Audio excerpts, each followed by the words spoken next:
চলুন আজ একটা নতুন ইংরেজি শব্দ শেখা যাক। শব্দটা সহজে বোঝার জন্য চলেন একটা ছোট্ট গল্প দিয়ে শুরু করি। ভাবা যাক, অনেক দিন পর পুরো পরিবার একসাথে হয়েছে, সবাই মিলে মজার মজার গল্প করছে। হঠাৎ একজন এমন একটা যোগ বলল যে পুরো ঘর হাসিতে ফেটে পড়ল। এই যে সবাই মিলে হাসছে, এই আনন্দের অনুভূতিটার জন্য পারফেক্ট ইংরেজি শব্দ কোনটা? শব্দটা হলো মার্থ। এর মানে হলো সেই নির্মল আনন্দ যা হাসির মাধ্যমে প্রকাশ পায়।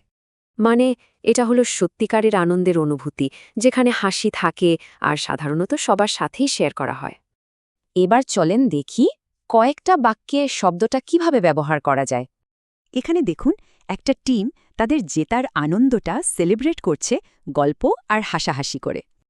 এই যে একসাথে হাসি খুশি ভরা উদযাপন, এই ফিলিংসটাই হলো মার্থ। আচ্ছা, পরের উদাহরণটা একটা ক্লাসরুমের।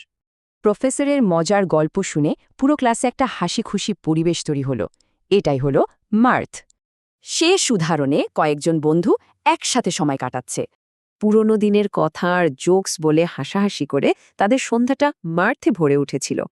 আচ্ছা, এই শব্দটা সহজে মনে রাখার উপায় কি? চলেন একটা ট্রিক্স দেখা যাক। মের্থ শব্দটার সাথে মিষ্টি শব্দের মিল আছে, তাই না? তো মের্থ মানে ভাবা যেতে পারে মিষ্টি হাসি। তাহলে এক কথায় মার্থ মানে হলো দারুণ আনন্দ, যা হাসির মাধ্যমে প্রকাশ পায় এবং সবাই মিলে উপভোগ করে।